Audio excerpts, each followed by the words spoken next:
അല്ലെങ്കിൽ ലൈസൻസിങ്, അതല്ലെങ്കിൽ ഒരു ബിസിനസ്മാൻ്റെ പേഴ്സ്പെക്റ്റീവിൽ എത്രത്തോളം നമുക്ക് ദുബായിലെ ആസ്പെക്ട്സ് നോക്കണം, അല്ലെങ്കിൽ ലീഗൽ മാറ്റേഴ്സ് ടേക്ക് കെയർ ചെയ്യണം, ഈ ഒരു കാര്യങ്ങൾ പോകുന്നതായിരിക്കും കൂടുതൽ നന്നാവുമെന്ന് തോന്നുന്നു. കാരണം നമ്മുടെ ലാസ്റ്റ് വീഡിയോസിലെല്ലാം നമുക്ക് ഒരുപാട് തരത്തിലുള്ള കമൻറ്റുകൾ ഉണ്ടായിരുന്നു, അതായത് കുറേ ഡൗട്ട്സുകൾ ഉണ്ടായിരുന്നു. ആ ഒരു ഡൗട്ട്സുകൾ ക്ലിയർ ചെയ്ത് പോകുമായിരിക്കും ഇന്ന് നമ്മൾ തീർച്ചയായിട്ടും ചെയ്യുന്നത്, നമ്മുടെ ഓഡിയൻസിന് കൊടുക്കുന്ന ഒരു നല്ലത്. തീർച്ചയായിട്ടും ഇപ്പോൾ ദുബായ് എന്ന് എപ്പോഴും എല്ലാവരും പറയുന്ന പോലെ തന്നെ ലാസ്റ്റ് ഇയർ ദുബായ് വളരെ ഒരു സക്സസ്ഫുൾ ഇയർ ആണെന്ന് അൽ മക്തൂം തന്നെ അതെ അതെ പ്രഖ്യാപിച്ചിട്ടുണ്ട് അല്ലേ? ഉം. അതായത് എത്രയാണ് 200,000 200,000 ട്രില്യൻ്റെ FDIs അതേപോലെ തന്നെ ഡയറക്റ്റ് ഇൻവെസ്റ്റ്മെൻറ്റ്സുമാണ് എന്ത് ചെയ്തിരിക്കുന്നത്, സർപ്രൈസ് ചെയ്തിരിക്കുന്നത് ദുബായിയെ. സോ ഈ ഒരു എക്കോണമി എപ്പോഴും ഗ്രോവിങ് ആണ് ദുബായ്.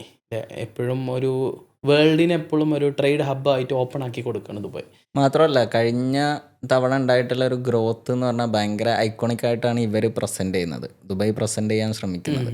അതിൻ്റെ ഒരു റീസൺ എന്ന് പറഞ്ഞാൽ കഴിഞ്ഞ വർഷങ്ങളിൽ ഉണ്ടായിട്ടുള്ള ഒരു എക്കണോമിക് പ്രഡിക്ഷൻസ് ഭയങ്കരമായിരുന്നു. മിഡിൽ ഈസ്റ്റിനെ കുറിച്ച് ഉണ്ടായിട്ടുള്ള അതെ അതെ, ഭയങ്കര ഒരു നമ്മുടെ ഖത്തർ വേൾഡ് കപ്പ് ഒക്കെ വന്ന ആ ഖത്തറിൻ്റെ സമയത്ത് ഒരു ചേഞ്ച്, അതേപോലെ സൗദിയിൽ ഇപ്പോൾ ഉണ്ടായിക്കൊണ്ടിരിക്കുന്ന ചേഞ്ച്, മിഡിൽ ഈസ്റ്റിലെ പല ഭാഗത്തും നോർമലി ഉണ്ടാകുന്നത് പോലെ പൊളിറ്റിക്കൽ അഗ്രഷനുകൾ കാരണം ഉണ്ടാകുന്ന ഒരു മാറ്റം ഒക്കെ ദുബായിയെ നേരിട്ട് ബാധിക്കുന്ന സിറ്റുവേഷൻസ് വരെ ഉണ്ടായേക്കൊന്നും 2024 അത് ദുബായിക്ക് ഒരു ഡൗൺ ഇയർ ആവാനുള്ള പ്രഡിക്ഷൻസ് ഒക്കെ ഉണ്ടായിട്ടുണ്ട്. പക്ഷേ അതിന് ശേഷമാണ് ദുബായിയുടെ എക്കണോമിയിൽ ഏറ്റവും സക്സസ്ഫുൾ ഇയർ ആയിട്ട് ബൂം ചെയ്ത് വന്നിട്ടുള്ളത്. അത് ടോട്ടൽ ട്രാൻസാക്ഷൻസ് ആയി കഴിഞ്ഞാലും total number of licence open ചെയ്യുന്നത്, ദുബായ് എക്കണോമിക് ഡിപ്പാർട്ട്മെൻറ്റിൽ ഓപ്പൺ ചെയ്യുന്ന നമ്പർ ഓഫ് ട്രാൻസാക്ഷൻ അല്ലെങ്കിൽ ലൈസൻസ് ആണെങ്കിലും എല്ലാം വളരെ അധികമാണ്. അതിലൊന്നും നമുക്കൊരു തരത്തിലുള്ള തർക്കമില്ല. ഏതൊരാൾക്കും ദുബായിലൊന്നൊരു ബിസിനസ് ചെയ്യാന്നുള്ളത് അയാളുടെ ഡ്രീം ആയിരിക്കും.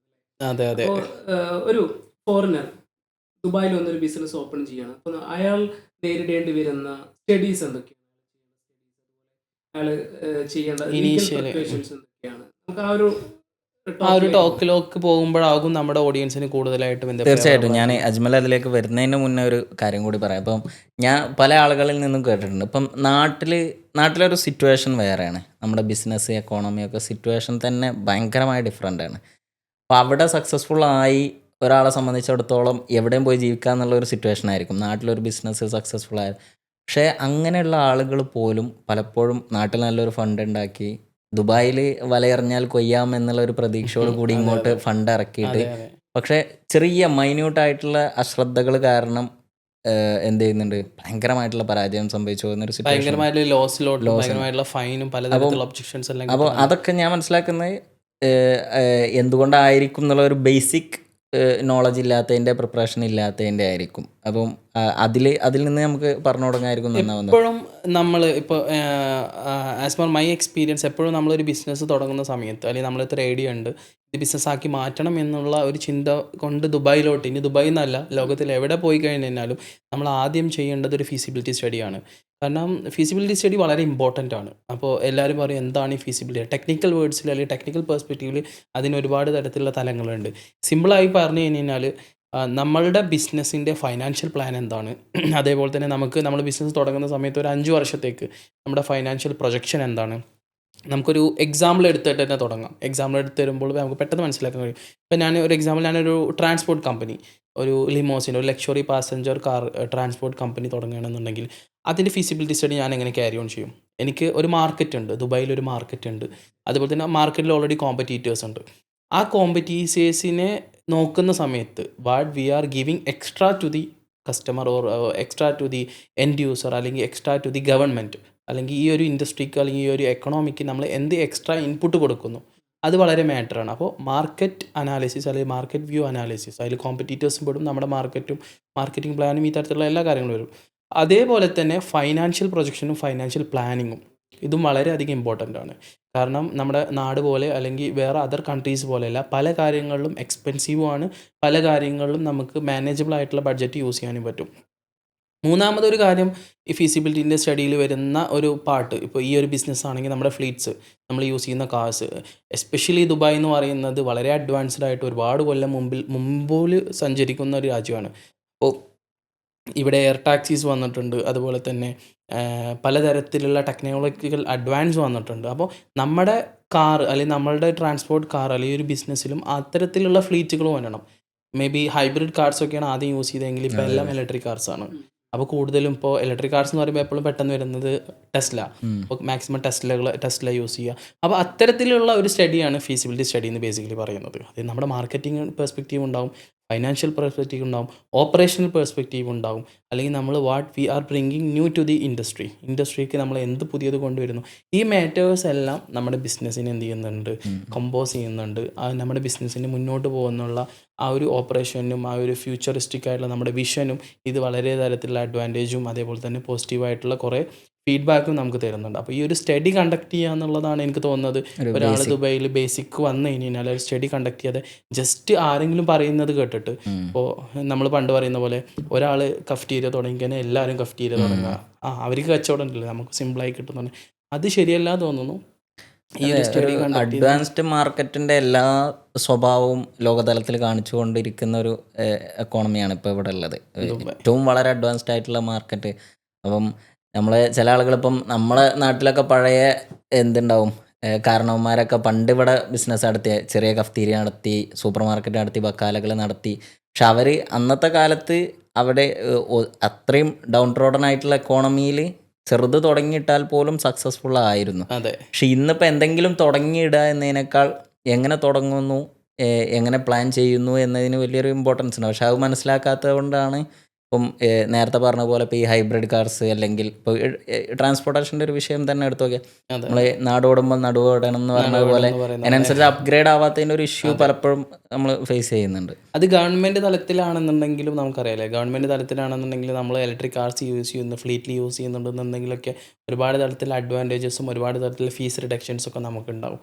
പിന്നെ അതിൽ മോർ ഓവർ പ്രത്യേകിച്ച് ദുബായ് അല്ലെങ്കിൽ UAE എന്ന് പറയുന്നത് സസ്റ്റൈനബിലിറ്റിക്ക് ഇമ്പോർട്ടൻറ്റ് കൊടുക്കുന്ന ഒരു രാജ്യമാണ്.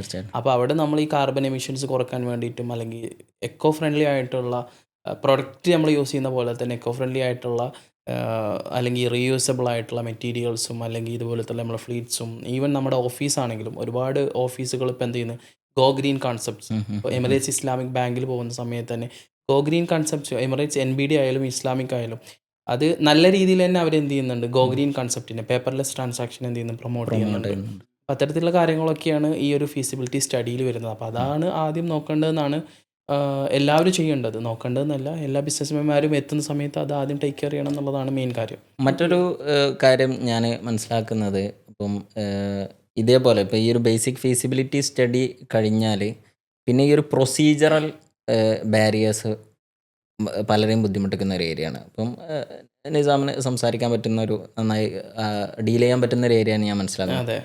അങ്ങനെയല്ല ഇപ്പം നോർമൽ ഇപ്പോൾ ഇവിടെ ബിസിനസ് കോർപ്പറേഷനുകളൊക്കെ സഹായിച്ചു കൊടുക്കാൻ ഒരുപാട് പേരുണ്ട്. ആർക്കും ഇൻകോർപ്പറേഷൻ ചെയ്യാൻ പറ്റുന്ന ഒരു ഏരിയ ഉണ്ട്. പക്ഷെ ഒരു ലീഗൽ ബാക്ക്ഗ്രൗണ്ട് ഇല്ലാതെ, ലീഗൽ ബാക്കപ്പ് ഇല്ലാതെ, അതിനെക്കുറിച്ചുള്ള ഒരു നോളജ് ഇല്ലാതെ ഈ ഒരു പുതിയ ബിസിനസ് തുടങ്ങാൻ, ഇപ്പോൾ LLCകളായിക്കോട്ടെ, പുതിയ കമ്പനികളായിക്കോട്ടെ, എന്തായിക്കോട്ടെ, അത് തുടങ്ങുന്ന കാരണം സ്റ്റക്കായി പോകുന്ന പല ആളുകളും ഉണ്ട്. ഇപ്പം നമ്മൾ ഒരു വൈഡ് റേഞ്ച് ഓഫ് ഏരിയ ഉണ്ട് എന്നാണ് ഞാൻ മനസ്സിലാക്കുന്നത്. അപ്പം ഇൻ്റലക്ച്വൽ പ്രോപ്പർട്ടികൾ മുതൽ അങ്ങോട്ട് ഒരുപാട് വിഷയങ്ങളുണ്ട്. നമുക്ക് ആ ഒരു മേഖല നമുക്ക് ഫോക്കസ് ചെയ്ത് സംസാരിക്കാം. ദുബായിലൊരു ബിസിനസ് തുടങ്ങുന്ന സമയത്ത് അതിൻ്റെ ആദ്യത്തെ ഇനീഷ്യൽ സ്റ്റെപ്പ് എന്ന് പറയുന്നത് ബിസിനസ് നെയിം റിസർവേഷൻ ആണ്, അല്ലേ? ഈ ഒരു നെയിം റിസർവ് ചെയ്യുന്ന സമയത്ത് ആ നെയിം ചൂസ് ചെയ്യുന്നിടത്ത് നമ്മൾ ബിസിനസ് പെർസ്പെക്റ്റീവിൽ ഒരുപാട് കാര്യങ്ങൾ ചെയ്യേണ്ടതുണ്ട്. നെയിം ക്യാച്ചി ആയിരിക്കണം, ആളുകൾക്ക് സിമ്പിളായിട്ട് പറയാൻ പറ്റുന്ന ഒന്നായിരിക്കണം. ഞാൻ പറയാൻ പോകുന്നത് ആ നെയിം നമ്മൾ റിസർവ് ചെയ്യുന്ന സമയത്ത് ശ്രദ്ധിക്കേണ്ട ഒരുപാട് കാര്യങ്ങളുണ്ട്. നെയിം റിസർവ് ചെയ്യേണ്ട സമയത്ത് ശ്രദ്ധിക്കുന്ന പോലെ തന്നെ ഇപ്പോൾ നേരത്തെ ഷിബിൽ നമ്മളെടുത്ത് പറഞ്ഞ പോലെ തന്നെ ഒരുപാട് ബിസിനസ്മാൻമാർക്ക് എങ്ങനെ ഇപ്പോൾ വന്നിട്ട് അവർ എന്താ ചെയ്യുന്നത്, നേരെ ഏതെങ്കിലും ടൈപ്പിംഗ് സെൻറ്ററിൽ ചെല്ലും ദുബായിൽ, അല്ലെങ്കിൽ കോർപ്പറേറ്റ് സർവീസ് പ്രൊവൈഡേഴ്സ് ആയിട്ടുള്ള ആൾക്കാരടുത്ത് ചെല്ലും, അതല്ലെങ്കിൽ ഏതെങ്കിലും ഒരു ലീഗൽ ലോ ഫാമിൽ ചെന്ന് അവർ ജസ്റ്റ് എനിക്ക് ഇന്ന ബിസിനസ് തുടങ്ങണം, അവർ അഡ്വൈസ് തരുന്നു. അവർ പറയുന്ന പോലെയാണ് എന്ത് ചെയ്യുന്നത് ബിസിനസ്മാൻമാർ കാര്യങ്ങളൊക്കെ മുന്നോട്ട് കൊണ്ടുപോകുന്നത്. അപ്പോൾ നേരത്തെ ഷിബിൽ പറഞ്ഞു, അതായത് തുടങ്ങുന്ന സമയത്ത് വളരെ തരത്തിലുള്ള ഹേർഡിൽസ് ഫേസ് ചെയ്യും, അവർ ബുദ്ധിമുട്ടുകൾ ഫേസ് ചെയ്യും, പ്രൊസീജിയറിൻ്റെ ടൈം ഡിലേ ഭയങ്കരമായിട്ട് വരും. അതേപോലെ തന്നെ നമ്മളും ഈ ഒരു എക്സ്പീരിയൻസ്ഡ്, നമ്മൾ ഈ ഒരു ഇൻഡസ്ട്രിയിൽ വർക്ക് ചെയ്തൊരു എക്സ്പീരിയൻസ് ഉള്ളത് കൊണ്ട് പറയുകയാണ്. അതായത് ഒരുപാട് കസ്റ്റമേഴ്സ് നമ്മളടുത്ത് വരാറുണ്ട്. അതായത് 1 വർഷം 2 വർഷം അല്ലെങ്കിൽ 3 വർഷം കഴിഞ്ഞിട്ട് വീണ്ടും എന്ത് ചെയ്യുന്നുണ്ട്, അവർ പ്രോബ്ലം ഫേസ് ചെയ്യുന്നത്. അതായത് ഇനീഷ്യൽ സ്റ്റേജിൽ മാത്രമല്ല പ്രോബ്ലം ഫേസ് ചെയ്യുന്നത്, more over through out run ചെയ്യുന്ന സമയത്തും ബിസിനസ്സിൽ എന്ത് ചെയ്യുന്നുണ്ട്, ലീഗൽ ആസ്പെക്ട്സിൽ ഒരുപാട് തരത്തിലുള്ള പ്രോബ്ലം ഫേസ് ചെയ്യുന്നുണ്ട്. Especially name. അപ്പോൾ നിസാമ് പറഞ്ഞ് നിർത്തിയ ഒരു ഏരിയ തന്നെ നെയിമാണ്. ട്രെയിൻ നെയിം എന്ന് പറഞ്ഞു കഴിഞ്ഞാൽ ആക്ച്വലി നമ്മുടെ ബിസിനസ്സിൻ്റെ നെയിമാണ് നമ്മൾ ചൂസ് ചെയ്യുന്ന നെയിം. ലീഗൽ ആസ്പെക്ട്സിലെ പോലെ തന്നെ മാർക്കറ്റിംഗ് അല്ലെങ്കിൽ നമ്മുടെ ബിസിനസ് പെർസ്പെക്റ്റീവ് നെയിമിന് വളരെയധികം ഇമ്പോർട്ടൻ്റ് ഉണ്ട്. കാരണം നെയിം ലൈക്ക് നമ്മുടെ ഒരു ഐഡൻറ്റിറ്റിയാണ്. Identity ആണ്. നമ്മുടെ ബ്രാൻഡിങ്ങിനും മാർക്കറ്റിങ്ങിനും അല്ലെങ്കിൽ നമ്മുടെ പ്രൊഡക്റ്റിന് ലോയലിറ്റി തരുന്ന തരത്തിലുള്ള എന്താണ് ഒരു എലമെൻ്റ് ആണ് നെയിം എന്ന് പറയുന്നത്. നമ്മുടെ ഒരു അൾട്ടിമേറ്റ് ഫേസ് ആണ് ബിസിനസിന്റെ. നമ്മുടെ ബിസിനസ്സിൻ്റെ ഒരു അൾട്ടിമേറ്റ് ഫേസ് ആണ് അത്. നമുക്ക് ജസ്റ്റ് സിമ്പിളായി പറയാം, നെയിം നമുക്ക് സെയിൽസ് കൊണ്ടുവരുന്നില്ലേ? കൊണ്ടുവരുന്നുണ്ടോ? തീർച്ചയായിട്ടും ആ നെയിം എന്ത് ചെയ്യുന്നുണ്ട്? കൊണ്ടുവരുന്നുണ്ട് സെയിൽസ്. പല കമ്പനികളും ഇപ്പം നമ്മൾ റീസെൻ്റായിട്ട് ഓപ്പൺ ചെയ്യുന്ന വലിയ വലിയ കൊഗ്ലോമറേറ്റ് ആയിട്ടുള്ള കമ്പനി സുഡിയോ പോലെ means that should be catchy. And അതേപോലെ തന്നെ നമ്മൾ when come to Dubai legal aspects ഒരുപാട് ടേക്ക് കെയർ ചെയ്യേണ്ടതുണ്ട്. ഇപ്പോൾ നിസാം പറഞ്ഞ പോലെ തന്നെ നമ്മൾ ട്രെയിനിനെ ബുക്ക് ചെയ്യുന്ന സമയത്ത് പ്രത്യേകിച്ചിട്ടും നമ്മൾ മെയിനായിട്ട് ചെക്ക് ചെയ്യേണ്ട കാര്യം ഈ ഒരു നെയിം നമ്മൾ ചൂസ് ചെയ്യുന്ന നെയിം. ഇപ്പോൾ ABC എന്നുള്ള എക്സാമ്പിൾ ABC എന്നുള്ള ഒരു നെയിമാണെന്നുണ്ടെങ്കിൽ ഈ നെയിം വേറൊരു കമ്പനിയും ട്രേഡ് മാർക്ക് ചെയ്തിട്ടില്ല, അവർ രജിസ്റ്റർ ചെയ്തിട്ടില്ല എന്നുണ്ടെങ്കിൽ നമ്മൾ എന്ത് ചെയ്യണം? ആദ്യം റിസർവ് ചെയ്യുന്നതിൻ്റെ അത് മീൻസ് പേയ്മെൻ്റ് എല്ലാം ചെയ്യുന്നതിന് മുമ്പായിട്ട് നമ്മൾ എന്ത് ചെയ്യണം? ചെക്ക് ചെയ്യണം. കാരണം എനിക്ക് തോന്നുന്നു ട്രേഡ് മാർക്ക് സെർച്ച് ചെയ്യുന്നതിന് മുമ്പായിട്ട് നമ്മൾ ആ നെയിം DDയിൽ ആദ്യം അവൈലബിൾ ആണോ എന്ന് ചെക്ക് ചെയ്യണം. അതെ, ആ നെയിം നമ്മൾ ഒന്ന് റിസർവ് ചെയ്ത് വെക്കണം, എന്നിട്ട് വേണം ട്രേഡ് മാർക്ക് സെർച്ച് നോക്കാൻ. രണ്ട് പെർസ്പെക്റ്റീവും ചെയ്യാം അത്. അതായത് ഇപ്പോൾ നമ്മൾ എക്സാമ്പിൾ പറയുകയാണ്, ഇപ്പോൾ ട്രെയിൻ നെയിമിന് എന്താണ് ഫീസ് വരുന്നത്? 115 ആപ്ലിക്കേഷൻ ഫീസും അതേപോലെ 620 ദിർഹംസ് എന്താണ് ട്രെയിൻ നെയിം റിസർവേഷൻ ഫീസുമാണ് വരുന്നത്. വളരെ എക്കണോമിക്കലായി. പക്ഷേ അതിൽ നമുക്ക് വേറൊരു ഓപ്ഷനും കൂടി ഉണ്ട്. ഇപ്പോൾ നിസാം പറഞ്ഞ പോലെ തന്നെ മേ ബി ഒരു ലിമിറ്റഡ് ഫണ്ട് റിസോഴ്സ് മാത്രം വെച്ചിട്ട് ബിസിനസ് തുടങ്ങാൻ വരുന്ന ഒരാൾക്ക് ചിലപ്പോൾ 620 ദിർഹം എന്ന് പറയുന്നത് ചിലപ്പോൾ വലിയ വാല്യൂ തരുന്ന ഒരു എമൗണ്ട് ആയിരിക്കാം. അപ്പോൾ അങ്ങനത്തെ കേസിൽ നമുക്കുള്ള ഓപ്ഷൻ എന്താ? ഇൻവെസ്റ്റ് ഇൻ ദുബായിൽ നമുക്ക് എന്ത് ചെയ്യാൻ പറ്റും? അല്ലെങ്കിൽ DDയിൽ പോയി കഴിഞ്ഞാൽ നമുക്ക് 72 hours ഫ്രീ ആയിട്ട് നമുക്ക് ട്രെയിൻ നെയിം എന്ത് ചെയ്യാൻ പറ്റും?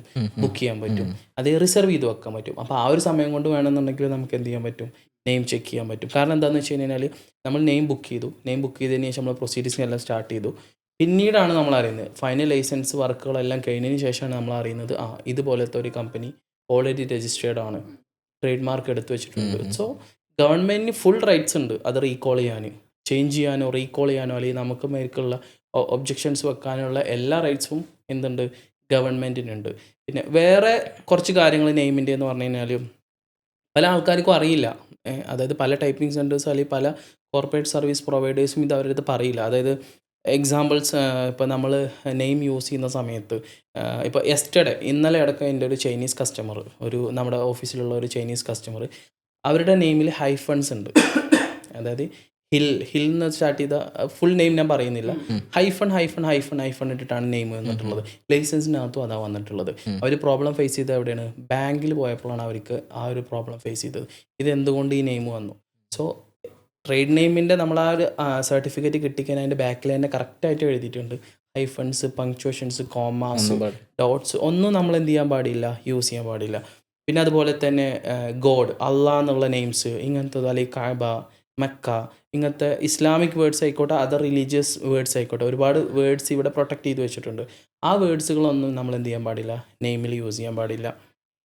പിന്നെ വേറെ നെയിമിൻ്റെ ഒരു കാര്യം പറഞ്ഞു കഴിഞ്ഞാൽ ഫാമിലി നെയിം ഫുൾ സീക്വൻസിലായിട്ട് എന്ത് ചെയ്യാൻ പാടില്ല? യൂസ് ചെയ്യാൻ പാടില്ല. പിന്നെ ഇവിടെ റിസർവ് ചെയ്ത് വെച്ച കുറച്ച് നെയിംസ് ഉണ്ട്, ഗവൺമെൻറ് ഓർഗനൈസേഷൻ്റെ നെയിംസ് ലൈക്ക് ജുമൈറ അല്ലെങ്കിൽ പാം, കിങ്, എമിറേറ്റ്സ്, ഇങ്ങനത്തെ നെയിംസുകളൊന്നും എന്ത് ചെയ്യാൻ പാടില്ല? നമ്മൾ യൂസ് ചെയ്യാൻ പാടില്ല. പിന്നെ അങ്ങനെ ഒരുപാട് തരത്തിലുള്ള റൂൾസുകളുണ്ട്. എനിക്ക് തോന്നുന്നത് ഒരു 30 to 50 റൂൾസ് തന്നെ ഉണ്ട് നെയിമിൻ്റെ. അപ്പോൾ നമ്മൾ നെയിം ബുക്ക് ചെയ്യുന്ന സമയത്ത് ഈ മാറ്റേഴ്സ് എല്ലാം നോക്കേണ്ടത് ഇമ്പോർട്ടൻ്റ് ആണ്. പിന്നെ ഞാൻ നേരത്തെ പറഞ്ഞ പോലെ തന്നെ ഇപ്പോഴാണ് ആ ഒരു ചൈനീസ് കസ്റ്റമറിന് എന്ത് ചെയ്തത്? ലൈസൻസ് കിട്ടി, ഓപ്പറേഷൻസ് സ്റ്റാർട്ട് ചെയ്തു, ബാങ്ക് അക്കൗണ്ട് ഓപ്പൺ ചെയ്യുന്ന സമയത്താണ് അവർക്ക് ആ ഇഷ്യൂ ഫേസ് ചെയ്തത്. അപ്പോൾ അവർക്ക് എന്താണ് ആ നെയിം ചേഞ്ച് ചെയ്യാന്നുള്ളത് ഒരു ഓപ്ഷൻ ഇല്ല. അത് ഓപ്ഷൻ ഉണ്ട് നെയിം ചേഞ്ച് ചെയ്യാൻ, ബട്ട് അതൊരു എക്സ്ട്രാ കോസ്റ്റ് ആണ് ആ കമ്പനിക്ക്. ഒരു എക്സ്ട്രാ കോസ്റ്റ് അവൈലബിൾ അല്ലാത്ത ചില പേരുകൾ പല ഇൻഫ്ലുവൻസ് വെച്ചും എടുക്കുന്ന ആളുകൾ. അതെ, ഒരുപാട് പേര് ഇൻഫ്ലുവൻസ്. അതാണ് ഞാൻ പറഞ്ഞത്, നമ്മളിപ്പം ഈ ഒരു കാര്യങ്ങൾക്ക് ഇപ്പോൾ ഒരു ഇനീഷ്യൽ ലെവലിൽ നമ്മൾ ഈ ഇത്തരം സർവീസ് പ്രൊവൈഡേഴ്സിനെ സമീപിക്കുമ്പോൾ അവർ ചിലപ്പോൾ ഇങ്ങനെ പല റൂട്ടുകളിലൂടെയും എന്ത് ചെയ്യുന്നു, അപ്പോൾ കസ്റ്റമറിന് എന്ത് ചെയ്യുന്നു, ഓക്കെ ആക്കി വിടുന്നു. പിന്നീട് അതിൻ്റെ ഒരു കണക്ഷൻ എന്നൊക്കെ പറഞ്ഞു പലതരത്തിലുള്ള ഇൻഫ്ലുവൻസേഴ്സ് യൂസ് ചെയ്യുന്നു. അതെ, പക്ഷേ പിന്നീട് അതിന് കോൺസിക്വൻസസ് അറിയുന്നില്ല. അവർ അപ്പോൾ ഒരു ഇനീഷ്യൽ സ്റ്റേജ് ആയിരിക്കും. അപ്പം ഒരു നേരായ റൂട്ടിന് പോയി ബിസിനസ് തുടങ്ങുകയാണെങ്കിൽ ഒരു ബിസിനസ് ഒരു ഗ്രോത്ത് സ്റ്റേജിൽ എത്തിയിട്ട് ഇതിന്റെ ഒരു കോൺസിക്വൻസ് ഫേസ് ചെയ്യാന്ന് കാരണം ഇപ്പോൾ നമ്മൾ പറയുന്നത് ഇപ്പോൾ നെയിം ബുക്ക് ചെയ്തു, നെയിം എടുത്തു, ഒരു പ്രശ്നമൊന്നുമില്ല, നമ്മുടെ എല്ലാ പ്രൊസീജിയറും കംപ്ലീറ്റ് ചെയ്തു. പക്ഷേ ഇതിൽ കിടക്കുന്ന ഒരു ഇതെന്താണ്, നമ്മൾ വളരെ വലിയൊരു ബ്രാൻഡായി മാറി. ABC എന്ന് പറയുന്ന വലിയൊരു ബ്രാൻഡായി മാറി നമ്മൾ. പിന്നീടാണ് നമുക്ക് ഈ ഒരു കോൺസിക്വൻസസ് വരുന്നുള്ള ഒരു കാര്യം എനിക്ക് ഇത് ആലോചിച്ചപ്പോൾ പറയുമ്പോൾ ഒരു വളരെ ദാരുണമായ ഒരു കഥ കൂടി ഓർമ്മ വരുന്നുണ്ട്. നമ്മൾ അത് പേര് പറയുന്നത് ശരിയല്ല. അതെ. നമ്മളൊരു സൗത്ത് ഇന്ത്യയിൽ തന്നെ ഒരു വൺ ഓഫ് ദ പേര് കേട്ട ഒരു കമ്പനി, അവർ ഇതേപോലെ ഭയങ്കരമായിട്ടുള്ള ഒരു ഫണ്ടിങ് ഇവിടെ നടത്തിക്കൊണ്ട് ഒരു ഇനീഷ്യൽ സ്റ്റേജിൽ നിന്ന് തുടങ്ങി 3 വർഷത്തിന് ശേഷം ഇങ്ങനത്തെ ഒരു ലീഗൽ കോൺസിക്വൻസ് ബാറ്റിൽ ഫേസ് ചെയ്യേണ്ടി വന്നു. ആ കമ്പനി അടക്കം ഇവിടുന്ന് വെട്ടിങ് കിടക്കെടുത്ത് പോയൊരു കഥയൊക്കെ നമ്മൾ കേൾക്കാം. വളരെ ദയനീയമായിട്ട് അത്രയും വലിയൊരു ഇൻവെസ്റ്റ്മെന്റ് ലോസ് അവർക്ക് ഇവിടെ ഉണ്ടായ ഒരു സിറ്റുവേഷൻ ഒക്കെ എന്തിന്റെ പേരിലാണ്, വളരെ ഇനീഷ്യൽ സ്റ്റേജിലുള്ള ഈ ഒരു ശ്രദ്ധക്കുറവിന്റെ പേരിൽ. മൈന്യൂട്ട് ആയിട്ടുള്ള ചെറിയ ചെറിയ പോയിന്റ്സുകളാണ്, അത് ടേക്ക് കെയർ ചെയ്യുക എന്നുള്ളതാണ് ഒരു ബിസിനസ്മാനെ സംബന്ധിച്ചിടത്തോളം ഏറ്റവും ഇമ്പോർട്ടൻറ്റ്. അതേപോലെ തന്നെ ഇപ്പം നമ്മൾ നെയിം ബുക്ക് ചെയ്ത് കഴിഞ്ഞാലും നമുക്ക് അവിടെ ഇമ്പോർട്ടൻ്റ് ആയിട്ട് വരുന്ന കാര്യം നമ്മളുടെ രജിസ്ട്രേഷനാണ്, ട്രേഡ് മാർക്ക്. കാരണം അത് ശരിക്കും നമ്മളുടെ ഒരു ഇൻ്റലക്ച്വൽ പ്രോപ്പർട്ടിയാണോ ആക്ച്വലി നമ്മൾ DDയിൽ നെയിം ബുക്ക് ചെയ്ത് കഴിഞ്ഞാൽ? ഈ ബിസിനസ് നെയിം റിസർവേഷൻ നമ്മൾ ചെയ്യുന്ന ഡിപ്പാർട്ട്മെന്റ് ഏതാണ്? Dubai economic department. Economic department. അപ്പോൾ ഈ നെയിം നമുക്ക് അതിന്റെ ഒരു ജൂറിസ്ഡിക്ഷൻ എന്ന് പറയുന്നത് ദുബായിൽ മാത്രമാണ്. ഈ നെയിം റിസർവ് ചെയ്തതുകൊണ്ട് ഒരിക്കലും നമുക്ക് ആ നെയിം നമ്മുടെ ഇന്റലക്ച്വൽ പ്രോപ്പർട്ടി ആയിട്ട് മാറുന്നില്ല. ആ ഇന്റലക്ച്വൽ പ്രോപ്പർട്ടി ആയിട്ട് മാറണമെന്നുണ്ടെങ്കിൽ നമ്മൾ ട്രേഡ് മാർക്ക് രജിസ്ട്രേഷൻ ചെയ്യും. പലർക്കും ഇന്റലക്ച്വൽ പ്രോപ്പർട്ടി എന്നുള്ള വേർഡ് അറിയണ്ടാവില്ല, അതെന്താണെന്ന് പോലും അറിയാത്ത ബിസിനസ് സാധാരണക്കാരായ ഓഡിയൻസിനോട് നമ്മൾ സംസാരിക്കുന്നത് അല്ലെ. നമ്മുടെ ഒരു പ്രോപ്പർട്ടിക്ക് ടൈറ്റിൽ ഡീഡ് ആധാരം ഉണ്ടാക്കും, നമ്മുടെ ഒരു വാഹനം, ഒരു വെഹിക്കിൾ, ഒരു കാറിന് നമുക്ക് മുൽക്കിയ ഉണ്ടാക്കും, നാട്ടിലാണെങ്കിൽ RC ഉണ്ടാവും. അപ്പോഴാണ് നമ്മുടെ ഓണർഷിപ്പിലേക്ക് വരുന്നത്. എന്നതുപോലെ നമ്മുടെ ചിന്തയിൽ ഉദിച്ച ഒരു യുണീക്ക് നെയിം നമുക്ക് എന്ത് ചെയ്യാൻ പറ്റും, നമ്മുടെ ഇന്റലക്ച്വൽ പ്രോപ്പർട്ടി, നമ്മുടെ തലക്കുതിച്ച നമ്മുടെ ബ്രെയിനിൽ വന്നൊരു സാധനമാണ് അത് അല്ലെ, അത് നമുക്ക് നമ്മുടെ ഓണർഷിപ്പിലേക്ക് കൊണ്ടുവരാൻ പറ്റും. അതാണ് ഇന്റലക്ച്വൽ പ്രോപ്പർട്ടി എന്ന് പറയുന്നത്. അത് നെയിം മാത്രമല്ല, നമ്മൾ വളരെ കഷ്ടപ്പെട്ടാണ് ഒരു ലോഗോ ഡിസൈൻ ചെയ്യുന്നത് അല്ലെ. ആ ലോഗോ വെച്ചാണ് നമ്മൾ ബ്രാൻഡ് ചെയ്യുന്നത് നമ്മളെ കമ്പനി. മറ്റൊരാൾ സ്റ്റീൽ ചെയ്ത് കൊണ്ടുപോകാൻ പാടില്ല. നമ്മുടെ ബ്രാൻഡിനെ സ്റ്റീൽ ചെയ്യാതിരിക്കാൻ കൂടി വേണ്ടിയാണ് നമ്മൾ പ്രധാനമായിട്ടും ട്രേഡ് മാർക്ക് എടുക്കുന്നത്. അപ്പോൾ ഈ ട്രേഡ് മാർക്ക് എടുക്കുന്നതോടുകൂടെ നമ്മുടെ ഓൺ ഒരു അസറ്റായി മാറി, അതൊരു നമ്മുടെ എന്തെങ്കിലും പറയാം, നമ്മുടെ ഒരു ഓൺ പ്രോപ്പർട്ടി ആയി. അതെ, നമ്മളൊരു പ്രോപ്പർട്ടി, അത് വേറെ ആർക്കും എന്ത് ചെയ്യാൻ സ്റ്റീൽ ചെയ്ത് കൊണ്ടുപോകാൻ പറ്റാത്ത രീതി. അപ്പോൾ ട്രേഡ് മാർക്ക് നിങ്ങളൊരു ബിസിനസ് നെയിം ബുക്ക് ചെയ്ത് കഴിഞ്ഞാൽ അത് അവൈലബിൾ ആണെന്ന് കണ്ടു കഴിഞ്ഞാൽ പിന്നെ നോക്കേണ്ടത് ട്രേഡ് മാർക്ക് സെർച്ച് ആണ്. അപ്പോൾ നമ്മൾ ചെയ്യുന്ന ബിസിനസ് ഒന്നില്ലെങ്കിൽ ഗുഡ്സ് റിലേറ്റഡ് ആയിരിക്കും, അല്ലെങ്കിൽ സർവീസ് റിലേറ്റഡ് ആയിരിക്കും.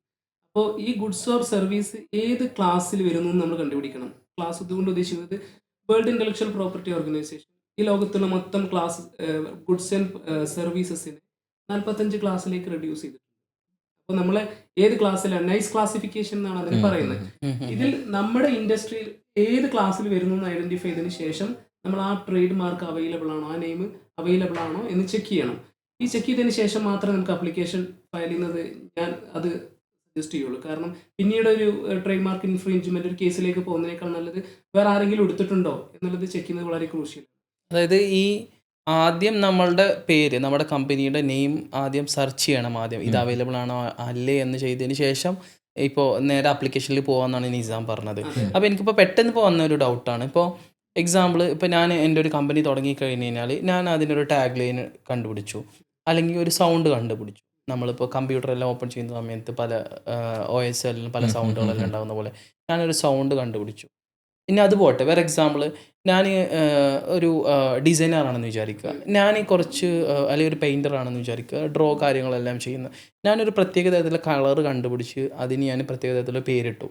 അപ്പോൾ ഇത്തരത്തിലുള്ള കാര്യങ്ങളെല്ലാം നമുക്ക് ഈ പറഞ്ഞ പോലെ അതിന് ട്രേഡ് മാർക്കിനാണെന്ന് പറയുക, അതോ ഇത്തരത്തിലുള്ള കാര്യങ്ങൾ നമുക്ക് പ്രൊട്ടക്ട് ചെയ്യാൻ കഴിയും? അത് പലർക്കും ഉള്ളൊരു ഡൗട്ടാണ്. ചിലർ വന്ന് പറയും ഈ നെയിമിന് ഞങ്ങൾക്ക് കോപ്പിറൈറ്റ് എടുക്കണം, അല്ലെങ്കിൽ ഈ പേരിന് ഞങ്ങൾക്ക് പാറ്റന്റ് എടുക്കണം. ഈ ഇന്റലക്ച്വൽ പ്രോപ്പർട്ടി എന്ന് പറയുന്നത് വളരെ വൈഡായി കിടക്കുന്ന കടലാണ് അല്ലെ. അതിൽ ട്രേഡ് മാർക്ക് ഉണ്ട്, പാറ്റന്റ് ഉണ്ട്, ട്രേഡ് സീക്രട്ട് ഉണ്ട്, അതുപോലെ കോപ്പിറൈറ്റ് ഉണ്ട്. ഓക്കെ, ഈ നമ്മുടെ ആർട്ട് റിലേറ്റഡ് ആയിട്ടുള്ള നമ്മുടെ ലിറ്ററേച്ചർ വർക്കിനൊക്കെയാണ് നമ്മൾ എന്ത് എടുക്കുക, കോപ്പിറൈറ്റ് എടുക്കുക. ഇപ്പോൾ നമ്മളൊരു ഡ്രോയിങ് വരച്ചു, ഒരു കാലിഗ്രഫി വരച്ചു, നമുക്ക് കോപ്പിറൈറ്റ് നമ്മൾ ഓൺ പ്രോപ്പർട്ടി ആക്കാൻ പറ്റും. കോപ്പിറൈറ്റ് പാട്ടെല്ലാം, സോങ് എല്ലാം കോപ്പിറൈറ്റ് യൂട്യൂബിലെല്ലാം കാണില്ലേ, വിത്ത് നോ കോപ്പിറൈറ്റ് മ്യൂസിക് എന്നെല്ലാം പറഞ്ഞിട്ട്. അതാണ് ഈവൻ ഇൻസ്റ്റാഗ്രാം പേജുകൾ വരെ ഇപ്പോൾ ചില റീലുകൾ ഔട്ട് ചെയ്യുമ്പോൾ കോപ്പിറൈറ്റ് അതിന്റെ റിയൽ ഓണേഴ്സിന് മാത്രമായിരിക്കും എന്നുള്ളതൊക്കെ.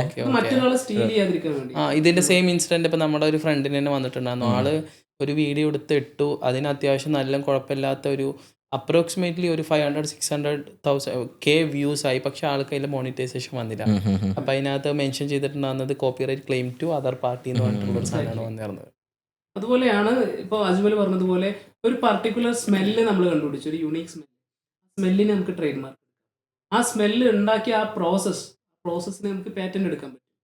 അതുപോലെ മറ്റൊരു ഇപ്പോൾ നമ്മളെ തൊട്ടടുത്തുള്ള ഫ്യൂച്ചർ മ്യൂസിയം ആ പർട്ടിക്കുലർ ഷേപ്പ്, ആ ഷേപ്പിന് ട്രേഡ് മാർക്ക് എടുത്തു വെക്കാം. ബുർജ് ഖലീഫയുടെ ഷേപ്പ്, ആ ഷേപ്പിന് നമുക്ക് ട്രേഡ് മാർക്ക്. ഇത് ഭയങ്കര ഇൻട്രസ്റ്റിംഗ് ആയിട്ടുള്ള ഏരിയ ആണ്, പക്ഷെ പലരും ഇത് ശ്രദ്ധിക്കുന്നില്ല. ഇപ്പം ഈവൻ സിമ്പിൾ, ഇപ്പം നിസാം പറഞ്ഞ പോലെ ഷേപ്പുകളുടെ ഒരു ബിസിനസ്സിലുള്ള ഒരു പെർസ്പെക്റ്റീവ് ഉണ്ട്. ഇപ്പം നമുക്കറിയാം, ഇപ്പം ചില ഷേപ്പ് ഓഫ് ബോട്ടിൽ കണ്ടാൽ നമുക്ക് ആ കമ്പനിയെ ഐഡന്റിഫൈ ചെയ്യാൻ പറ്റും. ഇപ്പം ചില ഷാമ്പു ബോട്ടിലൊക്കെ ചില ഷേപ്പ് കണ്ടാൽ നമുക്ക് ഐഡന്റിഫൈ ചെയ്യാൻ പറ്റും, ഡ്രിങ്കിന്റെ ചില ബോട്ടിലൊക്കെ.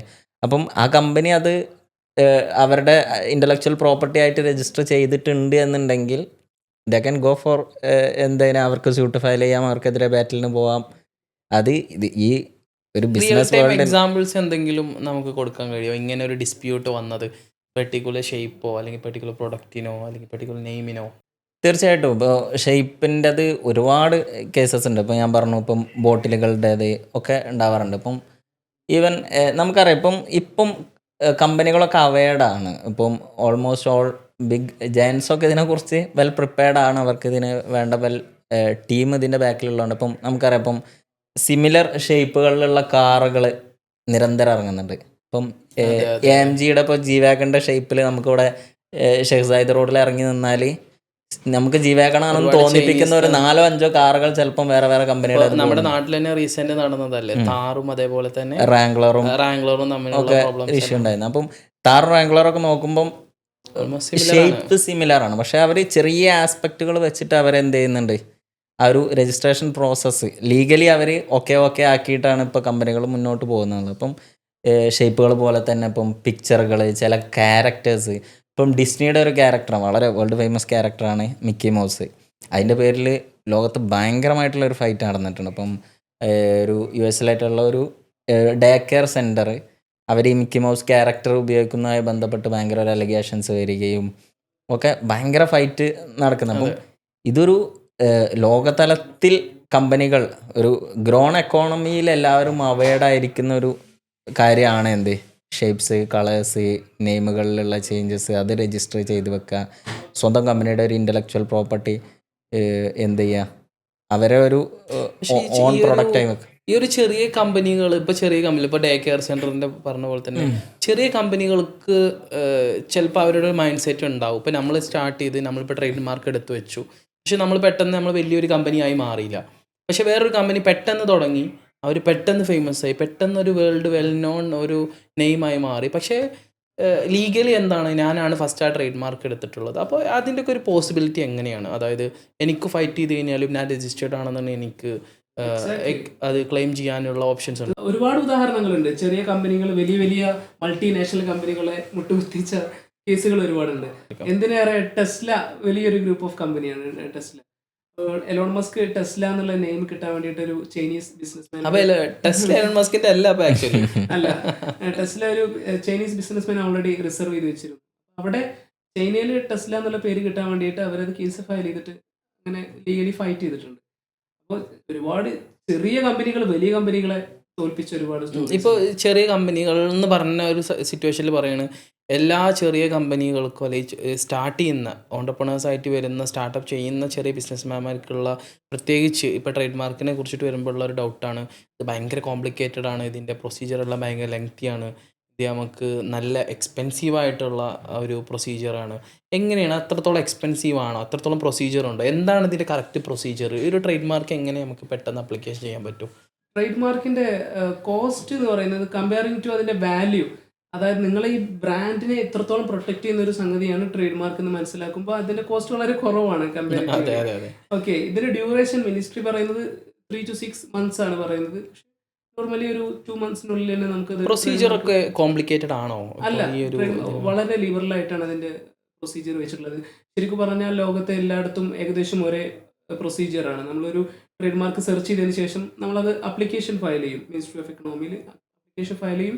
അത് ഫയൽ ചെയ്ത് മിനിസ്ട്രി ഒരു 14 ഡേയ്സ് ആണ് പറയുന്നത്. അത് സ്റ്റഡി ചെയ്യും. അവരെ ഭാഗത്തു നിന്നുള്ളൊരു സ്റ്റഡി ഉണ്ടാവും, ഇതുപോലുള്ള ട്രേഡ് മാർക്ക് വേറെ ഉണ്ടോ ഇല്ലേ എന്നുള്ള കാര്യങ്ങളെല്ലാം.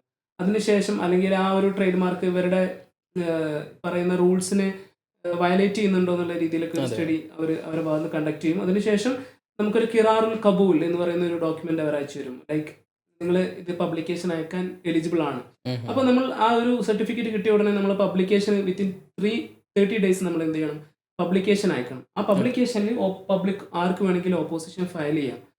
ആ 30 ഡേയ്സ് ആരും ഒബ്ജക്ഷൻ ഫയൽ ചെയ്തിട്ടില്ലെങ്കിൽ ഫൈനൽ രജിസ്ട്രേഷൻ ഫീ അടച്ച്. അതായത് ഇപ്പോൾ നിസാം പറഞ്ഞ സിമ്പിളായി പറഞ്ഞു കഴിഞ്ഞാൽ ആദ്യം നമ്മൾ ട്രേഡ് മാർക്ക് സെർച്ച് ചെയ്യണം, അതെ, അത് കഴിഞ്ഞ് കഴിഞ്ഞാൽ Application ആപ്ലിക്കേഷൻ file ചെയ്യണം, അത് കഴിഞ്ഞ് കഴിഞ്ഞാൽ രജിസ്ട്രേഷൻ വേണ്ടിയിട്ടുള്ള പ്രൊസീജിയർ. അതെ, അവരുടെ ഒരു സ്ക്രൂട്ടിനി പീരീഡ് ഉണ്ടാവും. എത്ര ടൈം ബീങ് എടുക്കും ഇത് നോർമലി? പല ആൾക്കാരും 8 months എടുത്തു, 10 months എടുത്തു. 6 months ആണ് അവർ പറയുന്നത് എന്നുണ്ടെങ്കിലും എന്ത് ചെയ്യുന്നുണ്ട്, ഈ സ്ക്രൂട്ടിനി പീരീഡ് ഒക്കെ വളരെ ഫാസ്റ്റ് ആയിട്ട് കഴിയുന്നുണ്ട്. ഒരു കോംപ്ലിക്കേറ്റഡ് നെയിംസ് ഒക്കെ ആണെന്നുണ്ടെങ്കിൽ ഇപ്പോൾ പെട്ടെന്ന് വന്നപ്പോൾ ഇപ്പോൾ വന്നൊരു ഡൗട്ടാണ് എനിക്ക്. പൊതുവേ ഡൗട്ടുകൾ കൂടുതലാണ്. അപ്പോൾ അതിൻ്റെ ഇടയിൽ പെട്ടെന്ന് വന്ന വേറെ തരത്തിലുള്ള ഡൗട്ടാണ്. ഇപ്പോൾ എക്സാമ്പിൾ ഇപ്പോൾ KFC ഉണ്ട്, അല്ലെങ്കിൽ ടെസ്ല ഉണ്ട്. എനിക്ക് സിമിലർ ആയിട്ടുള്ള ഒരു നെയിം എടുക്കുന്നതിൽ എന്തെങ്കിലും ബുദ്ധിമുട്ടുണ്ടോ ശരിക്കും? ഇൻഡസ്ട്രിയിൽ സിമിലർ, അതായത് ഇതിലൊക്കെ എങ്ങനെയാണ് ഇതിൻ്റെ ഒരു സ്കെയിൽ എന്ന് പറയുന്നത്, മറ്റ് ക്ലയൻസിന് കസ്റ്റമേഴ്സിന് ഇതിൽ കൺഫ്യൂഷൻ ഉണ്ടാക്കാൻ പാടില്ല. അതാണ് ഇതിൻ്റെ അൾട്ടിമേറ്റ്. അതായത് ഇതെല്ലാം ഗ്ലോബലി റെക്കഗ്നൈസ് ചെയ്ത ബ്രാൻഡ് ആയതുകൊണ്ട് നമ്മൾ അതൊക്കെ പോകാതിരിക്കണേ. ഇത് റെക്കഗ്നീഷൻ എന്നതിനേക്കാൾ ഇപ്പം ഇതിലൊരു ബേസിക് കാര്യം കിടക്കുന്നത് ഒരു ബ്രാൻഡ് നെയിം ആയിക്കോട്ടെ, സിമ്പിൾ ആയിക്കോട്ടെ, കളർ ആയിക്കോട്ടെ, അവർ പ്രൊജക്റ്റ് ചെയ്യുന്ന ഒരു ഐക്കൺ ആയിക്കോട്ടെ, കസ്റ്റമേഴ്സ് ആ ഒരു പ്രൊഡക്റ്റ് യൂസ് ചെയ്തിട്ട് അവർക്ക് അതിലൊരു ട്രസ്റ്റ് ഉണ്ടാവും. ഈവൻ ഇപ്പോൾ ഫുഡാണെങ്കിൽ ആ ഒരു ഫുഡിൻ്റെ ഒരു ടേസ്റ്റ് ക്വാളിറ്റി, പ്രൊഡക്റ്റ് ക്വാളിറ്റിയെക്കുറിച്ച് കസ്റ്റമേഴ്സിനൊരു ട്രസ്റ്റ് ഉണ്ടാകും. അപ്പോൾ ഒരു സിമിലർ നെയിമിൽ വേറൊരാൾ സെയിം പ്രൊഡക്റ്റ് അതേ പോലത്തെ ഒരു പ്രൊഡക്റ്റ് അവതരിപ്പിക്കുമ്പോൾ അതിൽ എന്തെങ്കിലും ഒരു ഇഷ്യൂ വരുമ്പോൾ ഈ ഒരു ബ്രാൻഡ് ട്രസ്റ്റ് എന്നത് എന്താ പറയുക, നമ്മൾ ഇന്റൻഷനലി ചെയ്യുമ്പോൾ പ്രോബ്ലം ആണ്. അതെ, അതേ കൂട്ടത്തിൽ തന്നെ ഞാനൊന്നും കൂടെ ആഡ് ചെയ്യാം. ഇപ്പോൾ എക്സാമ്പിൾ എമിറേറ്റ്സ്. ഇപ്പോൾ എമിറേറ്റ്സ് എയർലൈൻസും എമിറേറ്റ്സ് കാറ്ററിംഗ് അങ്ങനെ പല ബിസിനസ്സുകളുണ്ട്. ഞാനിപ്പോൾ വിചാരിക്കണം എനിക്ക് എമിറേറ്റ്സ് ഗാർമെന്റ്സ് തുടങ്ങണം എന്നുള്ളത്. പക്ഷെ അത് പോസിബിൾ ആണോ? എൻ്റെ ഒരു ക്വസ്റ്റ്യൻ അതായിരുന്നു. അത് എക്സാക്ട്ലി പോസിബിൾ അല്ല. കാരണം ട്രേഡ് മാർക്കിൽ വെൽ നോൺ ട്രേഡ് മാർക്സ് എന്ന് പറയുന്ന ഒരു കാറ്റഗറി, അതായത് ഗ്ലോബലി റെക്കഗ്നൈസ് ചെയ്ത ഇപ്പോൾ നൈക്ക്, ടെസ്ല പോലെ, KFC പോലെ, ഇതൊക്കെ വെൽ നോൺ മാർക്കുകളാണ്. ഈ വെൽ നോൺ ട്രേഡ് മാർക്കുകൾ നമുക്ക് ഒരു ഗുഡ്സ് ആൻഡ് പ്രൊഡക്ട്സ് മറ്റ് ഇൻഡസ്ട്രിയിലും എന്ത് ചെയ്യാൻ പാടില്ല. ഉദാഹരണം പറഞ്ഞു കഴിഞ്ഞാൽ നൈക്കിന്റെ ഇപ്പോൾ ഒരു പിയാനോ ഇറക്കാൻ പോവുകയാണ്, അത് പോസിബിൾ അല്ല. കാരണം അത് ഓൾറെഡി വെൽ നോൺ മാർക്കായി മാറി. അപ്പോൾ വെൽ നോൺ ട്രേഡ് മാർക്ക് അത് മറ്റൊരു ഇൻഡസ്ട്രിയിൽ നമുക്ക് യൂസ് ചെയ്യാൻ കഴിയും. വെൽ നോൺ ട്രേഡ് മാർക്ക് അല്ലാത്ത ഒരു ട്രേഡ് മാർക്ക് എടുക്കുകയാണെന്നുണ്ടെങ്കിൽ എനിക്ക് ഇപ്പോൾ ഞാൻ ഒരു ഫുഡ് സ്റ്റഫ് ട്രേഡിങ് ചെയ്യുന്നു, അതല്ലെങ്കിൽ ഞാനൊരു കാറ്ററിംഗ് സർവീസ് നടത്തുന്നു, അതേപോലെ ഞാൻ മീഡിയ പ്രൊഡക്ഷൻ ചെയ്യുന്നു, എനിക്കിത് എല്ലാത്തിലും യൂസ് ചെയ്യാൻ പറ്റും ഒറ്റ ട്രേഡ് മാർക്ക്. അത് ABC എന്ന് പറഞ്ഞാൽ എനിക്കൊരു ഗ്രൂപ്പിൽ കുറേ കമ്പനീസ്, കുറേ ബിസിനസ് ഉണ്ട്. അതായത് ഒരു കമ്പനിക്ക് തന്നെ മൾട്ടിപ്പിൾ ട്രേഡ് മാർക്ക് എടുക്കാൻ പറ്റും. ഈ ഗ്രൂപ്പ് ഓഫ് കമ്പനികൾക്കൊക്കെ ഒറ്റ ട്രേഡ് മാർക്ക് എടുക്കേണ്ട ആവശ്യമല്ല. എനിക്ക് ഡിഫറെന്റ് ക്ലാസ്സിൽ ഡിഫറെന്റ് ട്രേഡ് മാർക്ക് രജിസ്റ്റർ ചെയ്യാം. ഡിഫറെന്റ് ക്ലാസ്സുകളിലാണെങ്കിൽ ഡിഫറെന്റ് ട്രേഡ് മാർക്ക് രജിസ്റ്റർ. അതാണ് നേരത്തെ നിസാം പറഞ്ഞത്. ഇപ്പോൾ ഈ നൈസ് ക്ലാസിഫിക്കേഷൻ്റെ ഒക്കെ ഒരു ഇമ്പോർട്ടൻസ് വരുന്നത് അവിടെയാണ്. അത് ഡിഫറെന്റ് ക്ലാസ്. ഫാർമസ്യൂട്ടിക്കൽ പ്രൊഡക്റ്റ് ആണ് ഈ ക്ലാസ് 5-നകത്താണ് വരുന്നത്. അപ്പോൾ ക്ലാസ് ആ 5-നകത്ത് ഒരുപാട് പ്രൊഡക്ട്സ് ഉണ്ട്. ആ പ്രൊഡക്ട്സിനെല്ലാം പിന്നെ ഈ ട്രേഡ് മാർക്ക് മതിയായിരിക്കും അത് എടുക്കാൻ വേണ്ടിയിട്ട്. അപ്പോൾ ഇതേ കൂട്ടത്തിൽ തന്നെ ഒരു കൺഫ്യൂഷൻ വന്നതാണ്. ഇപ്പോൾ പല ബിസിനസ്മാൻമാർക്കുണ്ട്. അപ്പോൾ ഞാനൊരു ട്രേഡ് മാർക്ക് എടുത്തു, ABC. ഈ ട്രേഡ് മാർക്ക് ഇപ്പോൾ എൻ്റെ ബിസിനസ്സുകളിലെ ബോർഡിൽ ഇപ്പോൾ ചിലപ്പോൾ കമ്പനി നെയിം ഡിഫറെൻ്റ് ആയിരിക്കും. നമ്മൾ ദുബായിൽ രജിസ്റ്റർ ചെയ്യുന്ന സമയത്ത് ABC ട്രാൻസ്പോർട്ട് അല്ലെങ്കിൽ ABC ഗാർമെൻറ്റ്സ് ട്രേഡിംഗ് LLC അങ്ങനെയൊക്കെ. പക്ഷെ നെയിം ഞാൻ എടുത്തേക്കുന്നത് ABC തന്നെ ആയിരിക്കും. ആ ലോഗോ നമുക്ക് നെയിമിൽ യൂസ് ചെയ്യാൻ പറ്റും നമ്മുടെ ബിൽ ബോർഡ്സും കാര്യങ്ങളെല്ലാം വെക്കുന്ന സമയത്ത്. കാരണം ആ കമ്പനിയുടെ ഇന്റലക്ച്വൽ പ്രോപ്പർട്ടിയാണ് ഇപ്പോൾ ആ ട്രേഡ് മാർക്ക്. ട്രേഡ് മാർക്ക് അവർക്ക് ഷോക്കേസ് ചെയ്യാം. ഇതിപ്പോൾ കമ്പനി അല്ല, ഒരു പേഴ്സൺ ആണെന്നുണ്ടെങ്കിൽ പേഴ്സണലാണെങ്കിലും ഉപയോഗിക്കാം. ഇൻഡിവിജ്വൽസിനും എന്ത് ചെയ്യാൻ പറ്റും, ട്രേഡ് മാർക്ക് രജിസ്റ്റർ ചെയ്യാൻ പറ്റും. ഇത് ട്രേഡ് മാർക്ക് രജിസ്ട്രേഷൻ എന്നതൊരു കമ്പനികൾക്ക് വേണ്ടി മാത്രം എന്നത് അല്ല. അപ്പം എനിക്കിന്ന് ഒരു മോട്ടോ അല്ലെങ്കിൽ ഒരു ഷേപ്പ് എൻ്റെ മനസ്സിൽ വന്നൊരു സാധനമാണ്. അപ്പോൾ അത് രജിസ്റ്റർ ചെയ്ത് ഞാൻ എൻ്റെ ഓൺ പ്രോപ്പർട്ടി ആക്കി വെക്കുക എന്നുള്ളൊരു പ്രൊസീജിയറേ ഇതിനുള്ളൂ. Okay okay. അപ്പോൾ ട്രേഡ് മാർക്ക് എന്ന് പറയുന്നത് അത്ര കോംപ്ലിക്കേറ്റഡ് ആയിട്ടുള്ള ഒരു സംഭവം അല്ല അല്ലേ? ഒരു ബിസിനസ്മാൻ യു എയിലേക്ക് എത്തുന്ന സമയത്ത് നമ്മൾ പോകേണ്ട പല വഴികൾ കൂടെ പോകുന്ന സമയത്ത് ട്രേഡ് മാർക്കും വളരെ ഇമ്പോർട്ടൻ്റ് ആയിട്ട് വരുന്നുണ്ട് എന്നുള്ളതിനെ കുറിച്ചിട്ടാണ് നമ്മളിന്ന് കൂടുതൽ ഡിസ്കസ് ചെയ്തത്. അപ്പോൾ നമ്മളൊന്ന് റിവേഴ്സ് ചെയ്ത് കഴിഞ്ഞ് കഴിഞ്ഞാൽ, ഇപ്പോൾ ഒരു ബിസിനസ്മാൻ നാട്ടിൽ നിന്ന് അല്ലെങ്കിൽ പല കൺട്രിയിൽ നിന്ന് വരികയാണെന്നുണ്ടെങ്കിൽ അവർ ജസ്റ്റ് അവർ ഫീസിബിലിറ്റി സ്റ്റഡി ആദ്യം കണ്ടക്ട് ചെയ്യണം. അതിനുശേഷം അവർ നെയിം ബുക്ക് ചെയ്യണം. അത് ബാക്കി ലൈസൻസ് പ്രൊസീജിയർ ചെയ്യുന്ന കൂട്ടത്തിൽ തന്നെ അവരുടെ ട്രേഡ് മാർക്ക് ആപ്ലിക്കേഷനും കൂടെ പ്രൊസീജിയർ സ്റ്റാർട്ട് ചെയ്യുന്നതായിരിക്കും ബെറ്റർ എന്ന് തോന്നുന്നു. അതിൽ വേറെ എന്തെങ്കിലും അഡ്വൈസ് കൊടുക്കാനുണ്ടോ ഈ ഒരു ഞാൻ ഒരു എൻഡിങ് നോട്ട് എന്ന നിലക്ക് പറയണം. ഇപ്പം പ്രൊസീജറൽ കാര്യങ്ങൾക്ക് ഇത് നമ്മുടെ ഒരു പ്രൊമോഷനാണെന്ന് വ്യൂവേഴ്സിന് തോന്നിയാലും കുഴപ്പമൊന്നുമില്ല. ഇപ്പം പ്രൊസീജറൽ കാര്യങ്ങൾക്ക് സമീപിക്കാൻ പിന്നെ നമ്പർ ഓഫ് ടീംസ് ഇന്ന് നിലവിൽ യു എയിലുണ്ട്, ദുബൈയിലുണ്ട്. എവിടെ ഇറങ്ങിയാലും നമുക്ക് ഒരു കോർപ്പറേറ്റ് സർവീസുകൾക്ക് വേണ്ടി പറ്റിയ ആളുകളുണ്ട്. പക്ഷേ ഈ നമ്മളൊരു കാര്യത്തെ സമീപിക്കുമ്പോൾ ആ ടീം അതിൻ്റെ വരാൻ പോകുന്ന കോൺസിക്വൻസുകൾ, നിലവിൽ എന്താണ് ചെയ്യുന്നത്, അതിൻ്റെ സൈഡിൽ എന്തൊക്കെയാണുള്ളത് എന്നതിനെക്കുറിച്ച് വെൽ അവെയറാണ്, അവർക്ക് അതിനെക്കുറിച്ചുള്ള നോളജ് ഉണ്ടോ എന്നുള്ളത് വളരെ ഇമ്പോർട്ടൻ്റ് ആയിട്ടുള്ള ഒരു കാര്യമാണ്. അതേപോലെ തന്നെ ഈ ഒരു കസ്റ്റമേഴ്സിന് ഈ ഉള്ള നോളജ് നമ്മൾ കസ്റ്റമേഴ്സിന് കറക്റ്റായി പറഞ്ഞു കൊടുക്കുക എന്നുള്ളത് പറഞ്ഞു കൊടുക്കാനുള്ള ഒരു ഹൈഡ് ചെയ്യാതെ കറക്റ്റ് ആയിട്ടുള്ള എന്താണോ നമ്മൾ ഈ ഫീസിബിലിറ്റി സ്റ്റഡി നടത്തി നമുക്കത് പറഞ്ഞു കൊടുക്കാൻ പറ്റുക.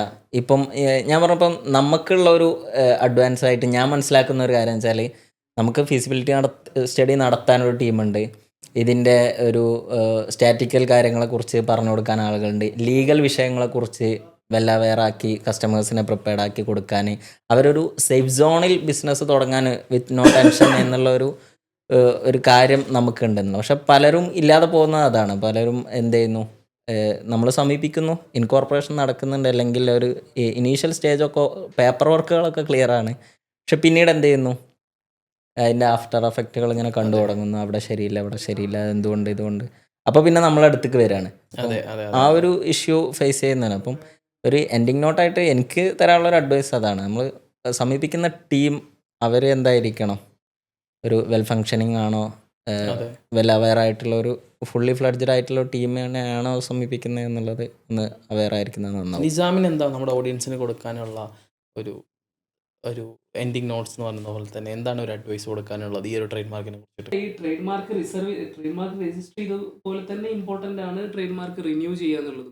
പലരും ഇത് ട്രേഡ് മാർക്ക് രജിസ്റ്റർ ചെയ്തോടുകൂടെ ഇത് നമ്മുടെ ഓൺ പ്രോപ്പർട്ടി ആയിട്ട് മാറി. നേരത്തെ നിസാം പറഞ്ഞ മെക്ഡൊണാൾഡ്സിന്റെ കേസ് വന്നതും ബിഗ് മാക്ക് റിന്യൂ ചെയ്യാത്തോണ്ടാണെന്നാണ് തോന്നുന്നത്. അവര് സൂപ്പർ മാക്ക് എന്ന് പറയുന്ന ബിഗ് മാക്ക് എന്ന് പറയുന്ന ഒരു ലോഗോ അവർ പ്രൊട്ടക്ട് ചെയ്ത് വെച്ചിരുന്നു. പക്ഷെ അത് റിന്യൂ ചെയ്യാൻ അവർ വിട്ടുപോയി. അതിനുശേഷമാണ് ഈ സൂപ്പർ മാക്ക് എന്ന് പറയുന്ന ചെറിയൊരു കമ്പനി അത് രജിസ്റ്റർ ചെയ്ത് അത് അവരുടെ ഓൺ പ്രോപ്പർട്ടി ആക്കി മാറ്റി. അപ്പോൾ ഈ 10 വർഷം മാത്രമേ ഉള്ളൂ ഇതിന്റെ വാലിഡിറ്റി, ട്രേഡ് മാർക്കിന്റെ വാലിഡിറ്റി. അതിനുശേഷം അത് നമ്മൾ തീർച്ചയായിട്ടും റിന്യൂ ചെയ്യണം. ഒരു ഫോളോ അപ്പ് വേണം. അതായത് നിങ്ങൾ ഈ ട്രേഡ് മാർക്ക് ഒരു ഏജൻസിയെ തന്നെ ഏൽപ്പിക്കണം. കാരണം ഇതുപോലുള്ള ട്രേഡ് മാർക്കുകൾ വേറെ ആരെങ്കിലും എടുക്കാൻ ശ്രമിക്കുന്നുണ്ടോ, അല്ലെങ്കിൽ നമ്മുടെ പേര് മറ്റൊരാൾ യൂസ് ചെയ്യുന്നുണ്ടോ എന്നൊക്കെ സ്ക്രൂട്ടിൻ ചെയ്യുന്ന ഒരു ടീം നമുക്ക് ഉണ്ടായിരിക്കണം. അതെ. ഈ ഒരു ഇത് പറഞ്ഞ പോലെ തന്നെ എനിക്ക് ഇപ്പോൾ ഷിബിൽ നേരത്തെ സ്റ്റാർട്ട് ചെയ്ത് വെച്ച കാര്യമാണ് എനിക്കൊരു ഫൈനൽ എൻഡിങ് നോട്ടായിട്ട് കൊടുക്കുന്നത്. അതായത് നമ്മൾ എന്തൊരു കാര്യങ്ങളും ഇപ്പോൾ നമ്മൾ ആസ് എ ബിസിനസ്മാൻ അല്ലെങ്കിൽ നമ്മളൊരു ബിസിനസ് ചെയ്യാൻ ഉദ്ദേശിക്കുന്ന ആളാണെന്നുണ്ടെങ്കിൽ കറക്റ്റ് നോളജ് ഉണ്ടായിരിക്കണം. നമ്മൾ എന്താണ് ചെയ്യാൻ പോകുന്നത്, എന്തൊക്കെ പ്രൊസീജിയർ കൂടെയാണ് നമ്മൾ കടന്നു പോയിക്കൊണ്ടിരിക്കുന്നത് എന്നുള്ളത്. ഈവൻ നമ്മളെടുത്ത് ഇപ്പോൾ ഇൻകോർപ്പറേഷൻ ലൈസൻസ് ഓപ്പൺ ചെയ്യാൻ നിൽക്കുന്ന സമയത്തോ ട്രേഡ് മാർക്ക് ചെയ്യാൻ നിൽക്കുന്ന സമയത്തോ അവർ പ്രൊസീജിയറും പേയ്മെൻറ്റ്സും അല്ലെങ്കിൽ ബാക്കി ഡോക്യുമെൻറ്റ്സ് മാത്രം ചോദിക്കുന്നതിന് പകരം നമ്മുടെ ഡൗട്ട്സുകൾ എപ്പോഴും ക്ലിയർ ആക്കിക്കൊണ്ടിരിക്കുക. അതുപോലെ തന്നെ ഇതുപോലെ കൊടുക്കുന്ന ഒരുപാട് സ്ഥാപനങ്ങളുണ്ട്. ഇപ്പോൾ ദുബായെ സംബന്ധിച്ചിടത്തോളം നമ്പർ ഓഫ് സ്ഥാപനങ്ങളുണ്ട്. അവരെല്ലാം നമ്മുടെ കസ്റ്റമേഴ്സിന് എന്ത് ചെയ്യുക, കറക്റ്റായിട്ടുള്ള ഇൻഫർമേഷൻസ് കൊടുക്കുക. ഒരു റോങ് ആയിട്ടുള്ള ഇൻഫർമേഷൻസും കാര്യങ്ങളെല്ലാം മൈന്യൂട്ടായിട്ടുള്ള പോയിന്റ് പോലും നമ്മളെന്താണ് വളരെ വലിയ തരത്തിലുള്ള ഫൈനാൻഷ്യൽ ബേർഡനിലേക്ക് കൊണ്ടെത്തിക്കുന്നതാണ് നമ്മളിവിടെ ഡിസ്കസ് ചെയ്തത്. അപ്പോൾ അത്തരത്തിലുള്ള കാര്യങ്ങളെല്ലാം നമ്മൾ കറക്റ്റായിട്ട് നോക്കും. ബിസിനസ്മാനെ സംബന്ധിച്ചിടത്തോളം ഈ ഒരു പ്രൊസീജിയേഴ്സും കാര്യങ്ങളെല്ലാം മനസ്സിലാക്കി, കാരണം നമ്മൾ ചെയ്യാൻ പോകുന്ന ഒരു കാര്യമാണ്, മനസ്സിലാക്കി തുടങ്ങുന്നതാണ് ഏറ്റവും ബെസ്റ്റ്.